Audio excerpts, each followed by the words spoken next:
दोस्तों, योग और ध्यान की गहन साधना में 10वां द्वार एक ऐसा रहस्यमय मार्ग है जो आत्मा को ब्रह्मांडी चेतना से जोड़ता है। यह कोई साधारण द्वार नहीं है, बल्कि आत्मज्ञान और दिव्यता का चरम बिंदु है, जिसे खोलते ही साधक अपार शक्ति और अलौकिक अनुभवों से भर जाता है। लेकिन इसे खोलना आसान नहीं। ये मार्ग केवल गहन साधना, संयम और आध्यात्मिक जागरूकता के माध्यम से ही प्राप्त किया जा सकता है। इस वीडियो में हम जानेंगे कि इस रहस्यमय 10वें द्वार को कैसे खोला जा सकता है। यह वीडियो आपके लिए बेहद दिलचस्प और ज्ञानवर्धक होने वाला है। मैं कोशिश करूंगा कि आपको इसकी विस्तार से 10 और सरलता से जानकारी दे सकूं, ताकि आप इस अलौकिक मार्ग पर अपने कदम बढ़ा सके। तो चलिए शुरू करते हैं और इस रहस्य को जानने के सफर पर निकलते हैं। योग शास्त्र के अनुसार हमारे शरीर में 10 द्वार होते हैं, जो बाहर की दुनिया से जुड़े होते हैं। यह द्वार हमारी इंद्रियों और शारीरिक प्रक्रियाओं से संबंधित है।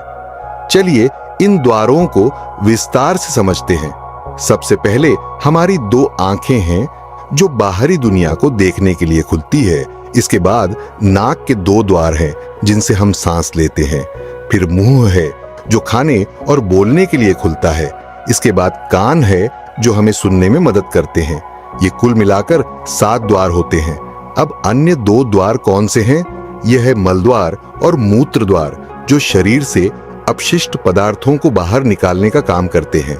इस प्रकार कुल मिला लाकर शरीर में 9 द्वार होते हैं, लेकिन योग शास्त्र में 10 द्वारों का उल्लेख है। तो 10वां द्वार कौन सा है? 10वां द्वार वह है जो जन्म के समय हमारे सिर के तालू में मौजूद होता है। यह एक छोटा मुलायम हिस्सा होता है, जो नवजात शिशु के सर पर देख सकते हैं। इसे ब्रह्मरंध्र भी कहा जाता है और यह पहले साल तक खुला रहता है।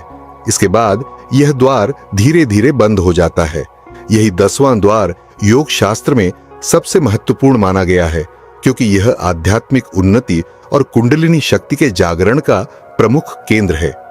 हमारे शरीर के भीतर आत्मा का प्रवेश एक गुण और महत्वपूर्ण घटना है। इस प्रवेश के साथ 3 महत्वपूर्ण चीजें हमारे शरीर में प्रवेश करती हैं। आत्मा, कुंडलिनी शक्ति और हमारे पिछले जन्मों के कर्म। यह तालू के उस हिस्से से होता है जो नवजात शिशु के सिर पर मुलायम होता है। यही वह मार्ग है जिससे आत्मा, कुंडलिनी शक्ति और कर्म का लेखा जोखा हमारे शरीर में प्रवेश करते हैं।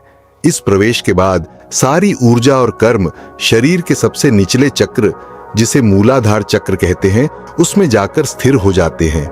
वहीं आत्मा हृदय में स्थित होकर शरीर को जीवन प्रदान करती है।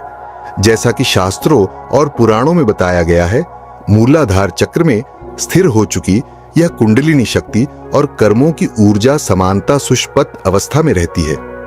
यह तभी सक्रिय होती है जब व्यक्ति गहन ध्यान, तपस्या या भक्ति के मार्ग पर चलता है। लेकिन इस जागृति को महसूस करना हर किसी के लिए आसान नहीं होता। अधिकतर लोग अपने कर्म, योग और भक्ति किसी न किसी स्वार्थ सिद्ध या प्रसिद्ध पाने के लिए करते हैं। जब यह सभी कार्य निस्वार्थ भाव से बिना किसी निजी लाभ की आकांक्षा के किए जाते हैं, तभी वे शुद्ध होते हैं। तभी व्यक्ति को अपने भीतर अद्वितीय अनुभव होने लगते हैं, जैसे कि कुंडलिनी शक्ति का जागरण। मूलाधार चक्र में सोई हुई कुंडलिनी शक्ति विभिन्न तरीकों से जागृत हो सकती है। सतत ध्यान मंत्र उच्चारण और सही मार्गदर्शन प्राप्त करना इस शक्ति को जागृत करने के प्रमुख साधन है। कभी-कभी किसी सच्चे सद्गुरु के सानिध्य में आने से, मात्र उनके संकल्प से ही यह शक्ति जागृत हो जाती है।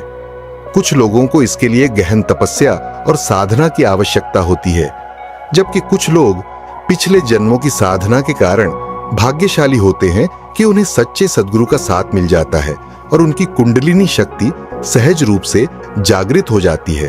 तो कुंडलिनी शक्ति की यात्रा हमारे अस्तित्व की सबसे रहस्यमय और गहन प्रक्रियाओं में से एक है। यह शक्ति धीरे धीरे हमारे शरीर के निचले चक्रों से ऊपर की ओर उठती है। लेकिन अगर इस यात्रा के दौरान मृत्यु हो जाए, तो आत्मा को शरीर छोड़ने के लिए शरीर के 9 द्वारों में से किसी एक का चयन करना पड़ता है। यह 9 द्वार शरीर के विभिन्न हिस्सों में स्थित है और इनसे आत्मा के निकलने पर उसका अगला जीवन निर्धारित होता है। यदि आत्मा मूत्र द्वार से निकलती है तो वह मनुष्य के रूप में पुनर्जन्म नहीं लेती और किसी अन्य प्रकार के जीवन में प्रवेश करती है। इसी तरह अगर आत्मा मल द्वार से निकलती है तो उसे भी एक अलग प्रकार का जीवन प्राप्त होता है। नाक, कान या आंखों जैसे ऊपरी द्वारों से आत्मा के निकलने पर भी उसे एक विशेष प्रकार का जीवन धारण करना पड़ता है। लेकिन इस यात्रा में सर्वोच्च स्थिति कौन सी है? यह वह स्थिति है जब आत्मा शरीर के 10वें द्वार, जिसे रंध्र कहा जाता है, से निकलती है। यह वही स्थान है जो जन्म के समय खुला होता है और जहां से आत्मा शरीर में प्रवेश करती है।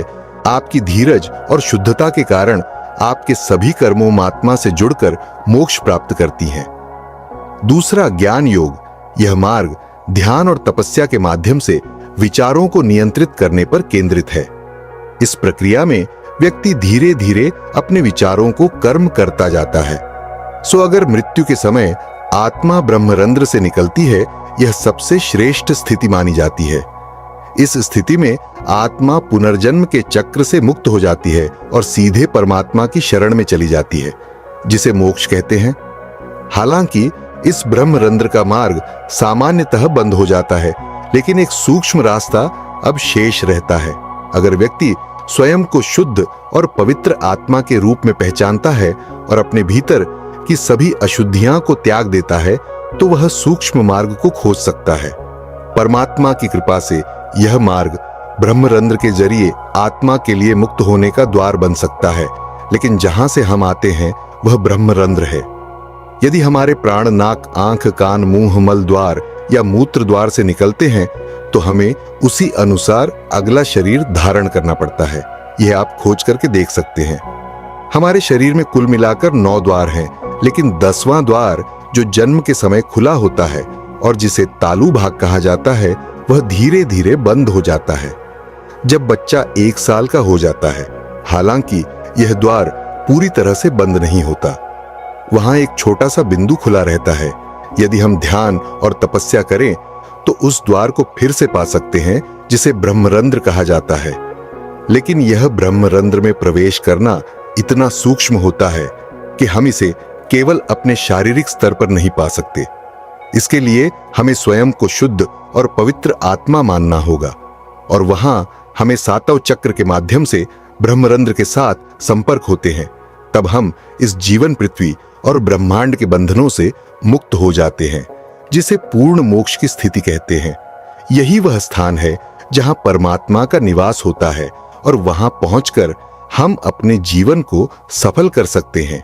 ऐसे ज्ञानी व्यक्ति का फिर से जन्म नहीं होता। जैसा कि भगवत गीता में कहा गया है, ऐसे ज्ञानी इंसान का पुनरावर्तन विद्यते, अर्थात वह फिर से वापस नहीं आता। अगर हमारी आत्मा ब्रह्मरंध्र से बाहर नहीं निकलती, बल्कि आंखों, कानों या अन्य द्वारों से निकलती है, तो हमें फिर से पुनर्जन्म लेना पड़ता है, क्योंकि ब्रह्मरंध्र ही वह सबसे शुद्ध स्थान है जहां से आत्मा को निकलना चाहिए। अगर आत्मा सहस्रार चक्र से जुड़ नहीं पाती तो चाहे कितने भी अच्छे कर्म किए हों, उन कर्मों का फल भोगने के लिए हमें फिर से जन्म लेना पड़ता है। इसी तरह यदि बुरे कर्म किए हैं तो उन बुरे कर्मों का फल भी भोगने के लिए पुनर्जन्म आवश्यक होता है। जब हम ये समझने लगते हैं कि हम शुद्ध पवित्र आत्मा है, तो हमारी आत्मा 72,000 नाड़ियों में, जो कि 36,000 सूर्य नाड़ी और 36,000 चंद्र नाड़ी के रूप में होती है, ऊपर नीचे भटकती रहती है। लेकिन जब आत्मा सही रास्ता खोज लेती है तो वह एक एक चक्र का शुद्धिकरण करते हुए से ऊपर उठती है। इस प्रक्रिया में यह ऊर्जा आज्ञा चक्र तक पहुंचती है और वहां से सहस्रार चक्र तक का मार्ग छोटा होता है।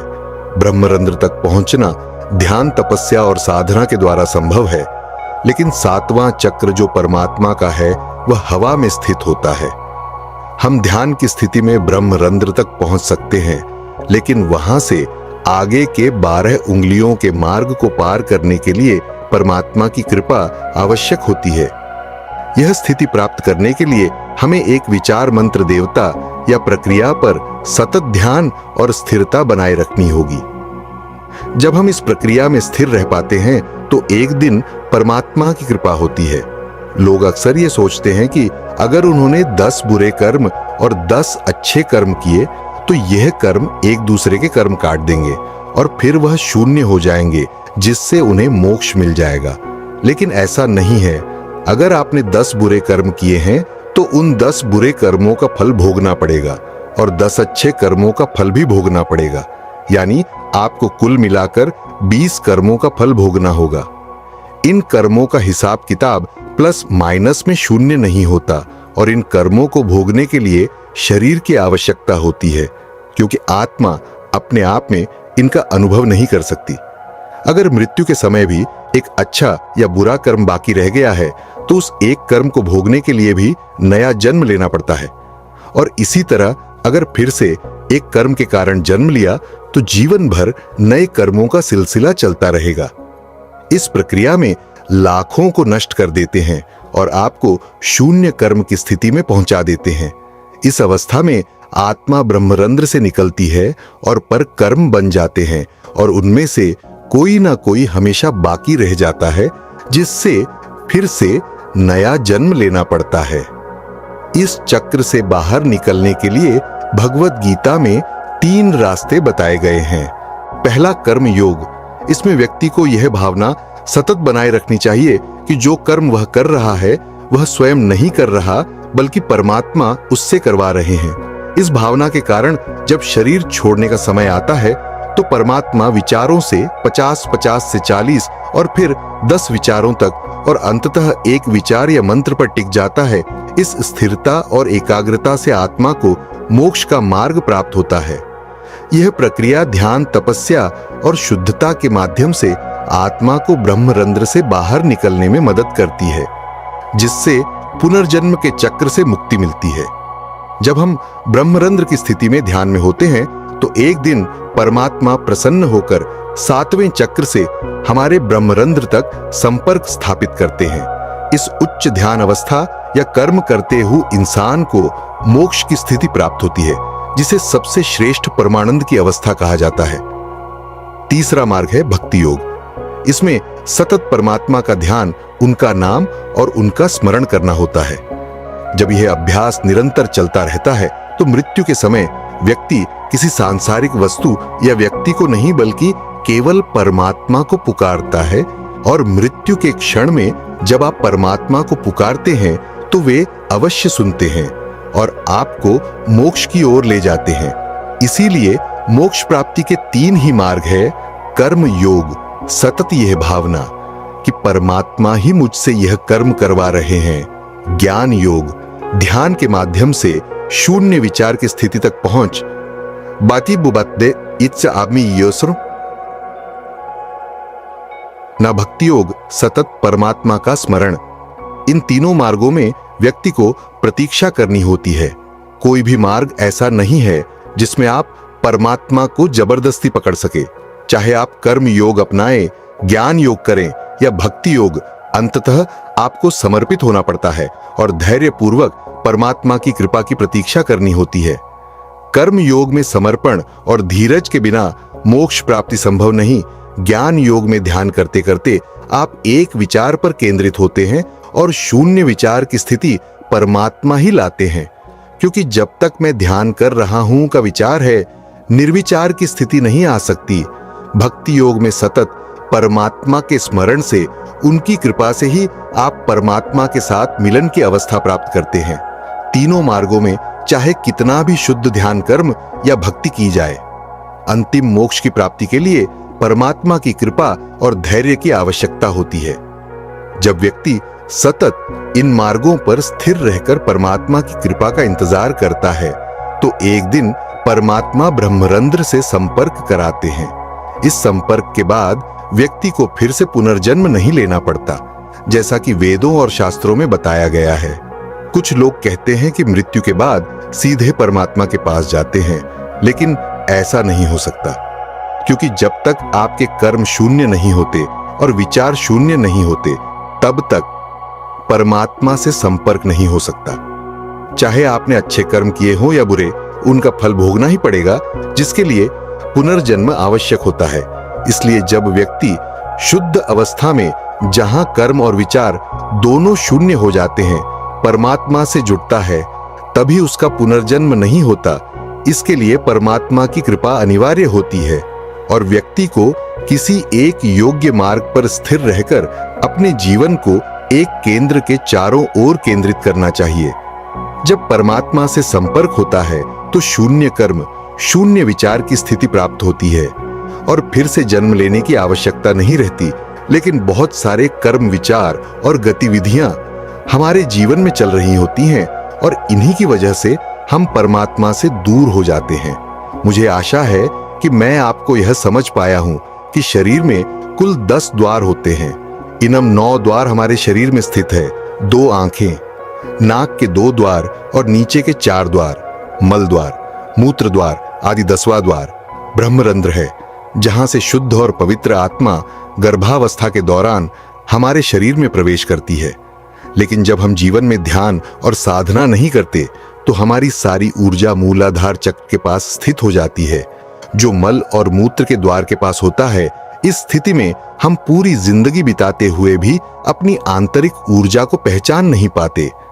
अगर कोई व्यक्ति ध्यान, तपस्या, कर्म योग, ध्यान योग, भक्ति योग करता है और वह इसे पूरी निष्ठा और तीव्रता से करता है तो उसे अपने भीतर सोई हुई उन ऊर्जांचल तक पहुंचती है। जब यह स्थिति आती है तो व्यक्ति को परमात्मा के दर्शन और आत्मज्ञान प्राप्त होता है और वह ब्रह्मांड के रहस्यों को समझने लगता है। लेकिन इस यात्रा का अंतिम चरण तब आता है जब ब्रह्मरंध्र पर एक विचार स्थिर हो जाता है और परमात्मा की कृपा से 7वां चक्र जो हवा में स्थित होता है वह खुलता है और ब्रह्मरंध्र से जुड़ता है। यही वह क्षण होता है जब व्यक्ति का पुनर्जन्म समाप्त हो जाता है। इसके अलावा चाहे आपने कितने भी अच्छे कर्म किए हों या लाखों लोगों की भलाई की हो, फिर भी आपको उन अच्छे कर्मों का फल भोगने के लिए पुनर्जन्म लेना पड़ता है। योग वेदों और कर्मों के गहरे रहस्यों को समझना महत्वपूर्ण है। योग सिर्फ ध्यान की क्रिया नहीं है, भक्ति भी एक योग है। भक्ति योग गीता में कर्म योग, ज्ञान योग और भक्ति योग को विस्तार से समझाया गया है।